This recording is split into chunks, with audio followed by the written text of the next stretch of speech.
매서운 추위 속에서도 그리스도의 뜨거운 사랑과 은혜와 평강이 여러분과 함께 해 주시기를 간절히 소원합니다.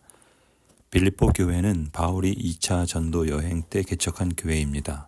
그때가 주후 49년에서 51년경입니다.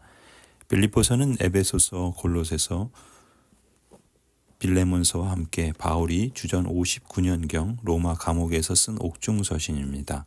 당시 유대인 남자 10명이 있다면 회당을 세울 수 있었는데 사도행전 16장 16절에서 바울이 안식일에 기도처를 찾을 수 없었던 것을 보면 빌립보에는 유대인이 거의 없었던 것 같습니다. 첫 회심자는 자주장사 루디아였고 감옥 간수와 그의 집 사람들이 초기 개척 멤버였습니다. 이후 에바브로디도, 유오디아, 순두계, 글레멘드 등이 빌립보 교회에 합류하였습니다. 이들은 주로 이방인이었고 대부분의 성도들은 이방인들로 보입니다. 빌립보 교회는 개척 때부터 바울이 로마 감옥에 갇혀 편지를 보내는 시점까지 약 10여 년 동안 지속적으로 기도와 물질로 바울의 선교와 목회 사역을 후원했습니다. 바울이 데살로니가에 있을 때에도 2번이나 후원금을 보냈고 고린도 교회에 있을 때에도 후원을 했습니다. 아울러 빌립보 교회는 예루살렘 교회를 위해 기꺼이 구제 헌금을 하는 등 진정한 사랑과 꾸준한 섬김이 있는 교회였습니다. 고린도 교회를 개척했을 때도 바울은 선교 사역에 방해가 될 것을 우려해서 사례를 받지 않고 자비량 사역을 하기도 했습니다. 반면에 빌립보 교회의 후원은 언제나 환영했고 감사히 받았던 것이죠. 특히 바울이 로마 감옥에 갇혀서 이 편지를 쓰고 있던 당시에도 빌립보 교회의 성도요 사역자인 에바브로디도를 보내서 빌립보 교회의 성도들은 바울을 후원했습니다.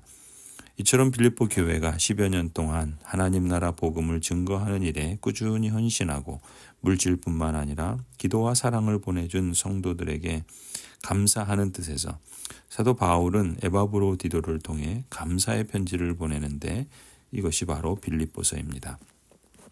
3절을 보면은 사도 바울은 빌립보 성도들을 생각할 때마다 나의 하나님께 감사하며 기도할 때마다 빌립보 성도들 모두를 위하여 기쁨으로 항상 간구했다고 고백합니다. 빌립보 성도들이 복음 증거에 헌신하고 바울을 사랑한 것처럼 바울도 빌립보 성도들을 얼마나 사랑했는지 8절에 이렇게 고백합니다.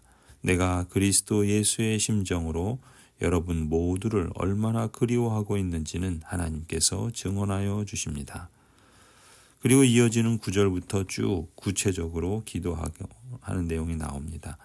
목회자 바울이 성도들의 헌신과 사랑에 대해 감사하며 그리스도의 심장으로 그 사랑을 표현하는 구체적인 행위가 바로 기도였던 것이죠. 복음으로 말미암은 성도들의 헌신과 사랑에 대해 목회자가 갚을 수 있는 길이 무엇이겠습니까? 하나님의 말씀을 잘 가르치는 것이요. 또한 기도하는 것이 그 방식임을 바울에게서 배우게 됩니다. 저 역시 목사이지만 제가 감히 어찌 바울처럼 여러분을 그리스도의 심장으로 사랑한다고 말할 수 있겠습니까? 그러나 만일 그렇게 할 수 있다면 그게 다름 아닌 사랑으로 도구 기도를 드리는 것, 여러분을 위해 저의 기도가 진정한 그리스도의 심장으로 사랑을 표현하는 길이 되기를 소원합니다.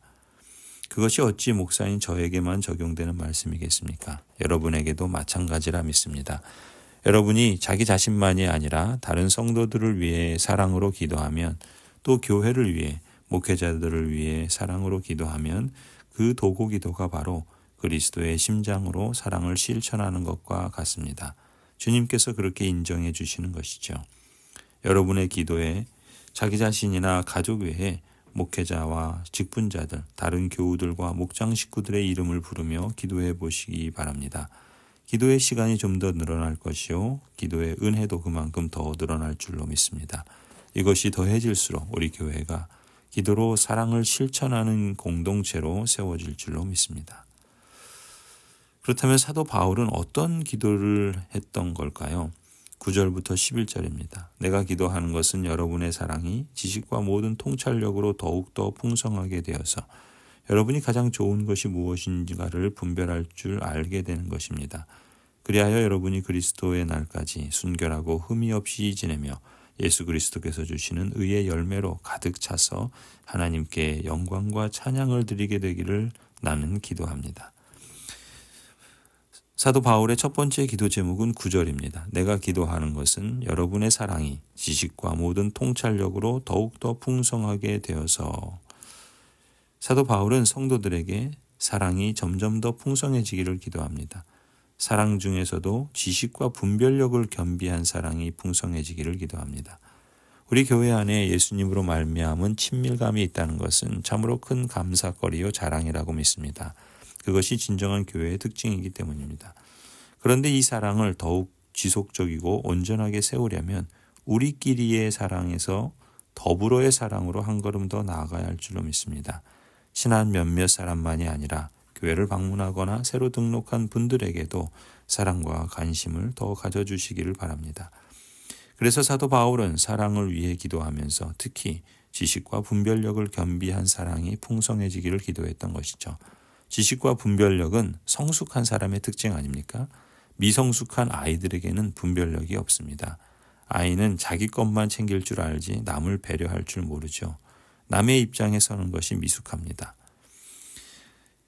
하지만 다른 사람을 배려할 줄 아는 마음, 다른 사람의 입장에 서보는 마음, 그런 것이 지식이고 분별력이지요. 우리가 더 기도하고 더 풍성해지기를 실천해야 할 사랑이 있다면 바로 이런 성숙한 사랑이라 믿습니다. 두 번째 사도 바울의 기도 제목은 10절, 여러분이 가장 좋은 것이 무엇인가를 분별할 줄 알게 되는 것입니다. 라고 말씀합니다. 목회자 바울은 성도들이 지극히 선한 것을 분별할 수 있기를 기도합니다. 지극히 선한 것은 지극히 중요한 것이요. 오늘 본문의 표현처럼 가장 좋은 것입니다. 지극히 선한 것을 분별한다는 것은 가장 좋은 것, 곧 최선의 선택을 할 줄 안다는 것이죠. 더 중요한 것과 덜 중요한 것을 분별하는 것입니다.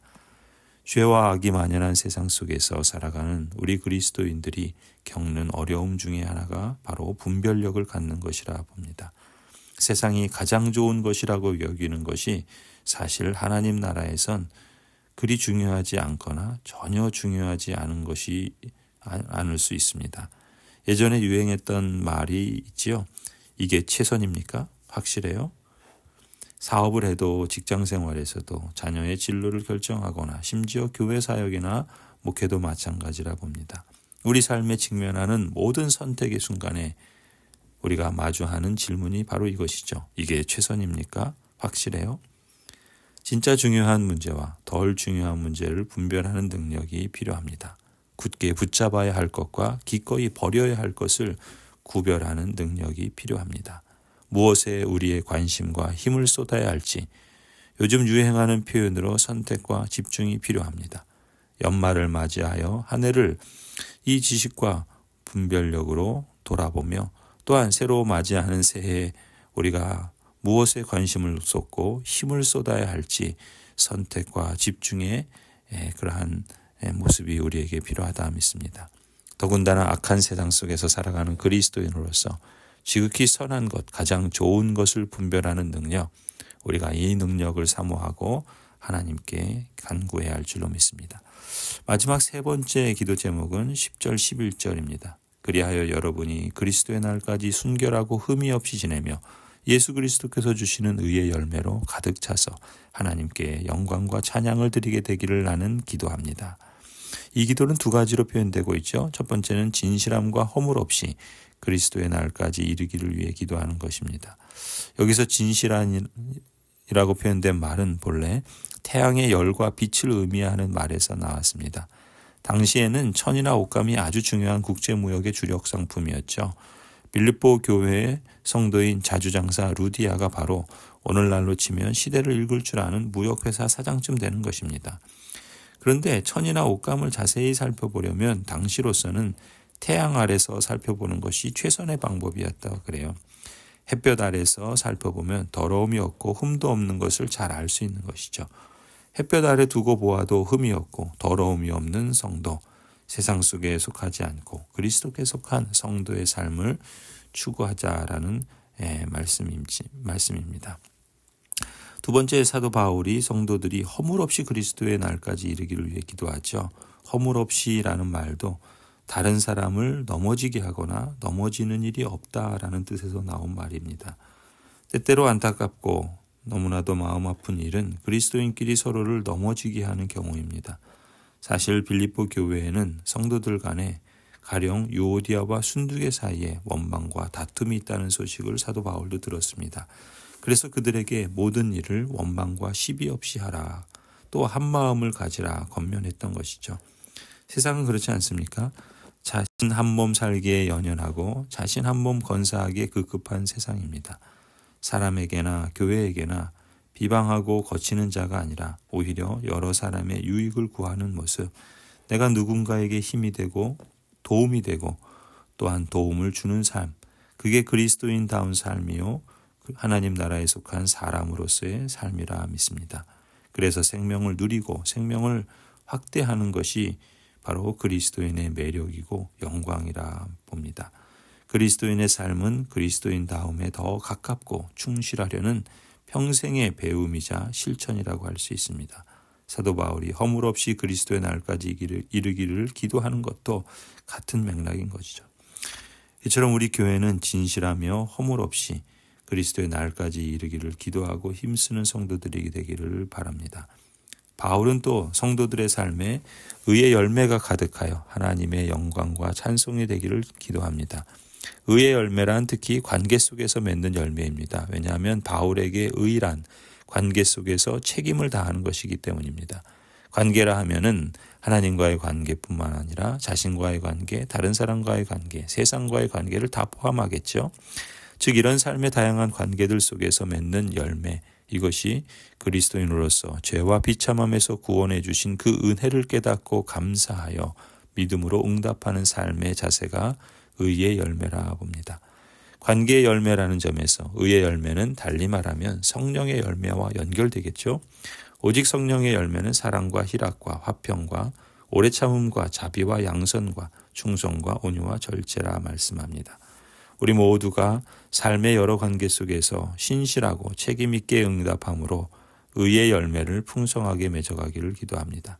이처럼 의의 열매가 가득하여 하나님의 영광과 찬송이 되는 삶을 위해 기도하십시다.